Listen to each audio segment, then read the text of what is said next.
Hello everyone, I'm Daniel Geranco and I will discuss on this video about the globalization and multicultural literacy.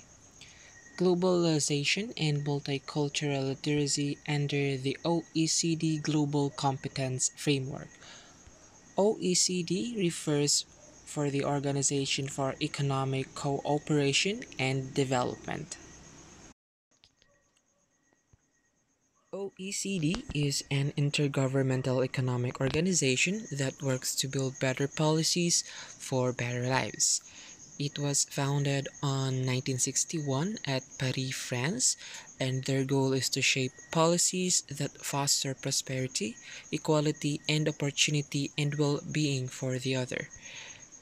And currently, they have 37 member countries. And what is global competence? According to the Asia Society Center for Global Education, global competence is a multifaceted and includes cognitive development, socio-emotional skills, and civic learning. In addition, it is a great understanding and widely knowledgeable on global issues and being able to appreciate cultural differences and can work in linguistically diverse environment and has the proficiency in one language that will be commonly used in the world community. And last, it has the required skills to work effectively and harmoniously with others. David Young noted 7 priority competencies for global competence. First is the appreciation of culture, evaluation of information, cross-cultural communication skills, perspective-taking skills, intelligent humility, divergent thinking, and 7 is the technological literacy. And global competence has 4 dimensions that are interdependent and justifies the term itself. First dimension is it examines issues of local, global, and cultural significance.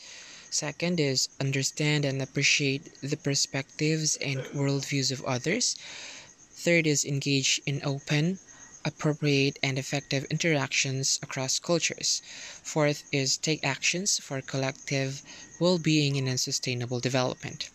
For example, we have students from 2 different cultural backgrounds who work together for a school project and demonstrates global competence as they get to know each other better, try to understand each other, perceives his or her role in the project and the other's perspective, negotiate misunderstandings and clearly communicate expectations and feelings, and take stock of what they learn from each other to improve social relationships in their classroom and school. And under the OECD Global Competence Framework is the globalization. What is globalization?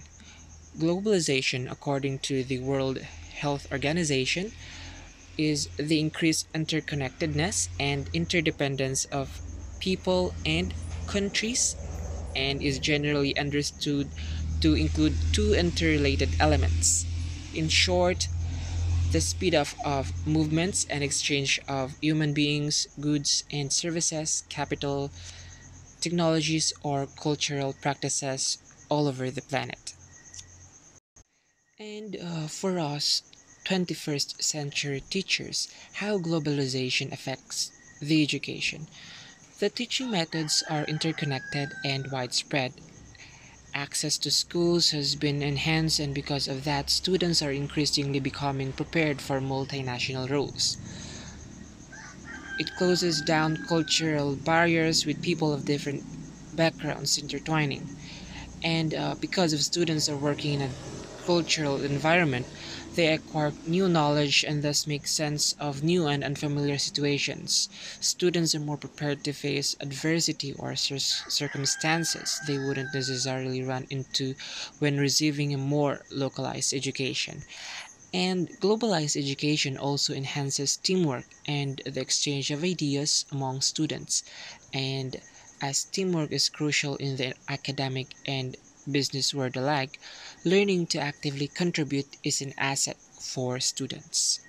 The second framework for OECD global competence is multiculturalism. Multiculturalism describes the existence, acceptance, or promotion of multiple cultural traditions within a single jurisdiction, usually considered in terms of the culture associated with an ethnic group. And it typically develops according to one of two theories: the melting pot theory or the salad bowl theory. The term melting pot theory is defined as a place where people of different ethnic origins and cultures all come together to mix and merge, creating a new culture. And it is not necessarily a monolithic or homogeneous one, but one that is reflective or some sort of shared template for society, like individuals of all nations melted into a new race of men. And salad bowl theory, on the other hand, is a newly arrived immigrants do not lose the unique aspects of their cultures like in the melting pot model. Instead, they retain them. It retains the individuality and independence of ethnic groups and permits their existence side by side with the dominant cultures. And multiculturalism will result to multicultural education. And it is a form of education that introduces students to various cultural backgrounds, beliefs, and values. It celebrates diversity and equity, in which us teachers have the primary responsibility. And there are advantages of a multicultural education. It exposes students to the different cultural values and beliefs and helps to create understanding and acceptance of differences between people. It implants tolerance and acceptance in individuals since it promotes cultural relevance, anti-bias classroom. It challenges students to think critically without jumping to categories. Social skills and social actions are shaped, resulting in civically engaged people. The method encourages students to participate while keeping their culture and values intact, and this makes them feel a sense of inclusion. And by being culturally conscious teachers without any bias, it can help students to assimilate without having to compromise their cultural identity. And it promotes celebrating students' culture, and that helps in keeping a sense of pride and confidence in the students. And now, the disadvantages of a multicultural education. And since in a multicultural classroom, students from various ethnic, language, and social backgrounds study together from the same perspectives, making everyone understand the subject is difficult. And there is a chance that teachers may struggle to figure out how thoroughly the students are understanding the material. And since not all students hail from the same background, this builds a language barrier. And people from other cultures may be non confrontational, submissive, or otherwise indirect.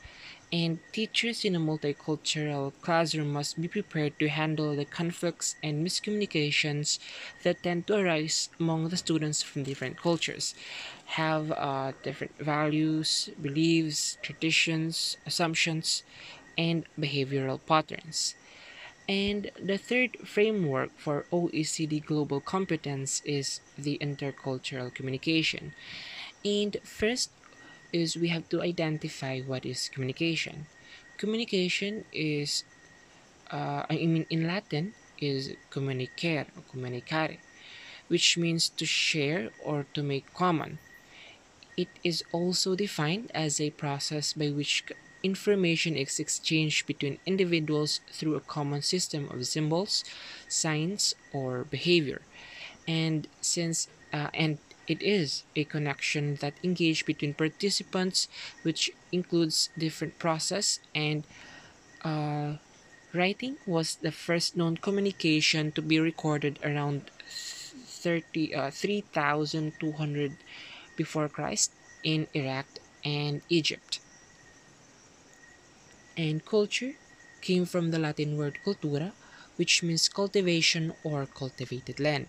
It is also the customary beliefs, social forms, and material traits of a racial, religious, or social group. And Oswald defines it as flexible that makes us explore not just on the result, but also on the process. And now, intercultural communication describes any type of communication that bridges two or more different cultures. And again, this communication could be two people speaking to each other, either a book, music, mass media, and more.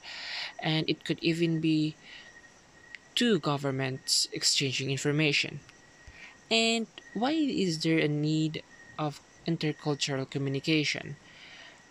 Intercultural communication results to globalization, and the evident products are removal of cultural barriers, greater empathy, and sharing of resources. And then again, there will always be potential conflicts in intercultural communication. First is the language barrier. So it is really important to have a proficiency of a global language like English, and due to the advancement of technology, there are third-party translator that bridge language barrier. And second is ethnocentrism, where it is a belief that one's culture is superior to the other culture.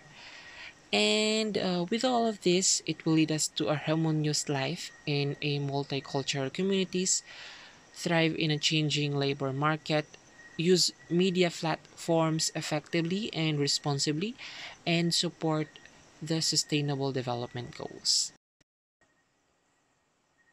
Again, this is Daniel for our MELT 211 Literacy, Language, and Education. Good day, everyone.